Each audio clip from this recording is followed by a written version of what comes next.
नमस्कार दोस्तों, आज मैं फिर आप लोगों के बीच में आया हूँ एक नया वीडियो लेके, जो कि ये रेलवे अप्रेंटिस के अनुसार है। ठीक है। और मैंने आप लोगों को पहले ही बता चुका हूँ कि फाउंडरमैन से आईटीआई करने के बाद आप लोगों को बहुत सारे फ़ायदे हैं। क्योंकि अगर आपने फाउंडरमैन ट्रेड से आईटीआई की है, उसके बाद अगर आप अप्रेंटिस करना चाहते हैं तो वो रेलवे से करें, और कैसे करें और इसके क्या क्या फ़ायदे हैं ये मैं आप लोगों को अब बताने वाला हूँ। क्योंकि फाउंडरमैन से क्या है कि जो सरकार ग्रुप डी की वैकेंसी निकालती है उसमें कट ऑफ जाती है, जिससे हमारा चयन होता है कि हमें किस जोन में नौकरी मिलेगी, किस जोन में नहीं मिलेगी, तो वो कट ऑफ तय करता है। तो इसलिए अगर आप फाउंडरमैन से करते हैं आईटीआई तो आपकी कट ऑफ सबसे कम जाती है, क्योंकि फाउंडरमैन जो ही एक ट्रेड है जो सबसे कम कट ऑफ में बच्चे को चुन लेती है। तो आपका लगभग 60 या 62 नंबर में आपका आराम से नौकरी लग जाएगा। ठीक है दोस्तों, उससे कम नंबर में भी लग सकता है, लेकिन जोन के अनुसार।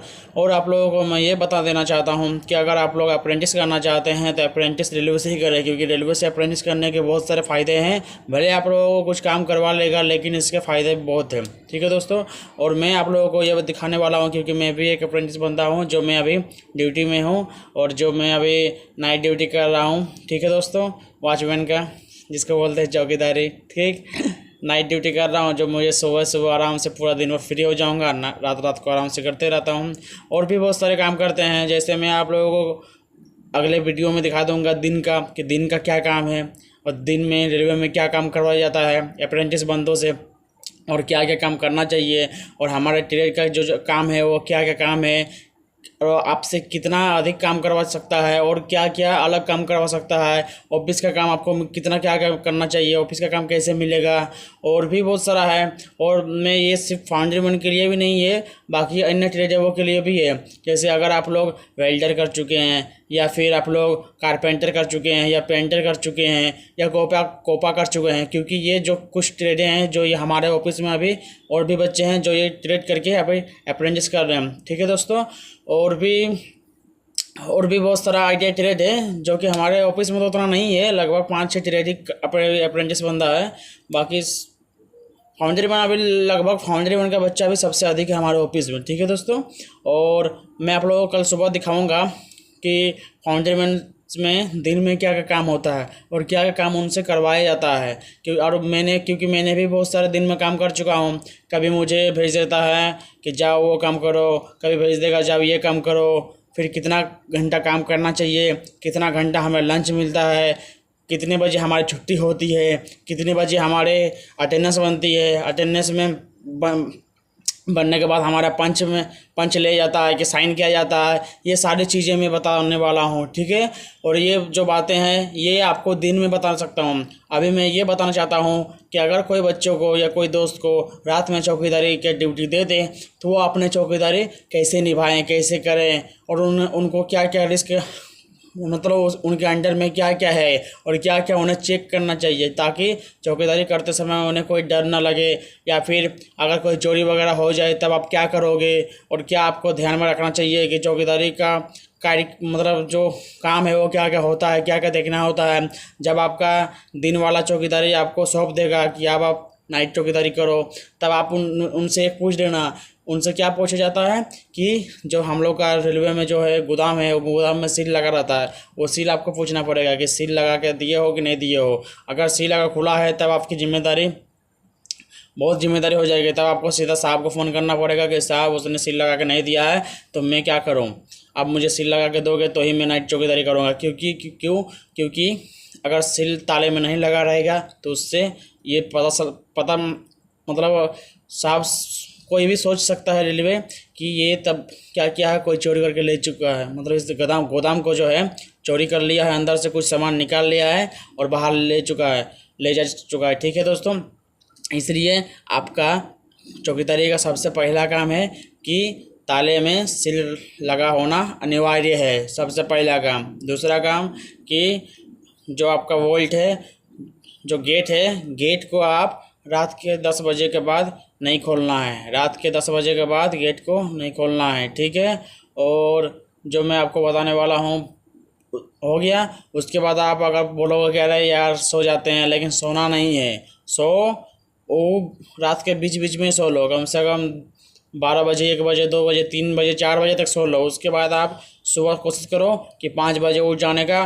5 बजे उठ जाने के बाद थोड़ा बहुत अपने जो ऑफिस है उसको थोड़ा बहुत झाड़ू वगैरह मार लो, पानी वगैरह मार लो, साफ़ सफाई थोड़ा सा कर लो, ताकि देखने में अच्छा लगे, ताकि साहब या कोई अधिकारी आए तो वो बोले नहीं भाई बच्चा थोड़ा बढ़िया काम कर चुका है, चौकीदारी का काम कर लिया। क्योंकि चौकीदारी में आपको तो कुछ करना है नहीं, बस दिन भर बैठे रहना है, रात मतलब रात भर बैठे रहना है, और रात भर सोए रहो, पड़े रहो, मोबाइल देखना है मोबाइल देखो, पढ़ाई करनी है पढ़ाई कर लो, कुछ भी कर लो, लेकिन बस आपको 12 घंटे काटनी पड़ेगी।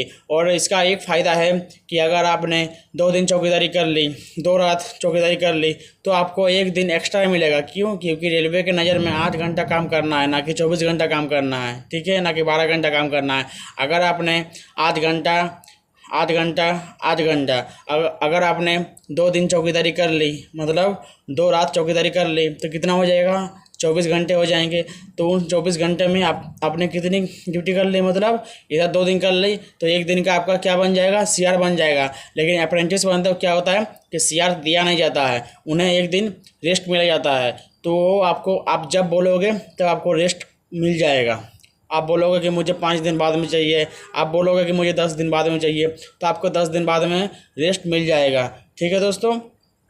और अगर क्या बोलते हैं, अगर लिमिट बोलते हैं इसका कितना दिन तक कर सकते हो, तो इसका लिमिट कम से कम 1 हफ्ते तक होता है कि एक अप्रेंटिस बंदा 7 दिनों तक ही चौकीदारी कर सकता है।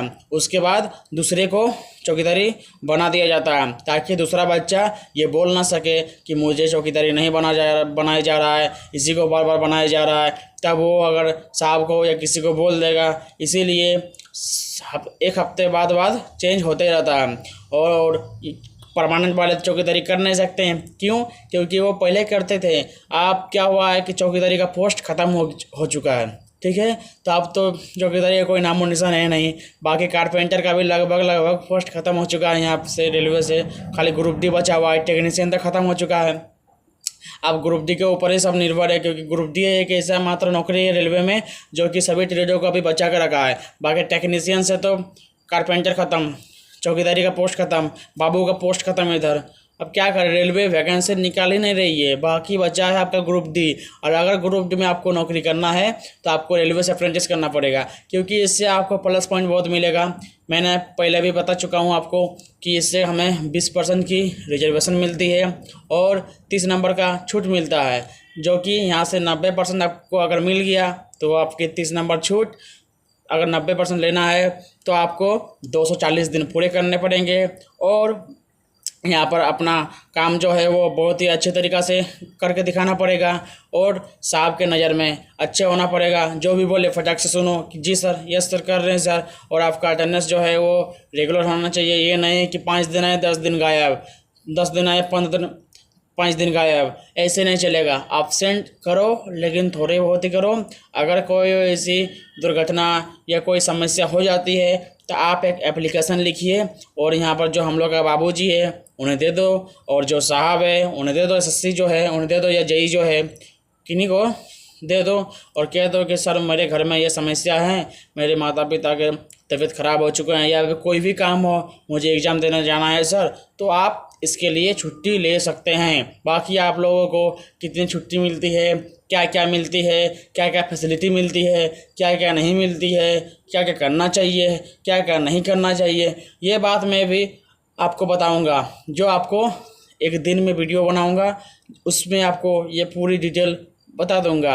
और भी कोई बातें हैं तो ये मैं धीरे धीरे अलग अलग वीडियो में बोलते जाऊंगा। क्योंकि दोस्तों एक वीडियो में क्या होगा कि एक वीडियो में अगर मैं सब बोलूँगा तो आप लोग क्या करोगे, उसको स्किप करोगे, बार बार पार करते उतना देखोगे नहीं, उतना सुनोगे नहीं, तो आप लोग इससे पूरा समझ नहीं पाओगे, ना सुन पाओगे। इसलिए मैं ये छोटी छोटी कुछ मिनटों की वीडियो बना रहा हूँ, जो कि आप गौर से सुनिए और गौर से ध्यान सुनिए और समझिए। क्योंकि मैं झूठ नहीं बोल रहा हूँ, क्योंकि मैं भी एक अप्रेंटिस बंदा हूँ, इसलिए मैं बता रहा हूँ कि ताकि आपको कोई समस्या, कोई दिक्कत, कोई तकलीफ़ ना हो और आप ये बाद में जान ना सकें कि अरे यार रेलवे में अप्रेंटिस करने के क्या क्या काम करने चाहिए थे, क्या क्या मैंने कर दिया, क्या करूँगा मैं, कैसे करूँगा, कैसे नहीं करूँगा।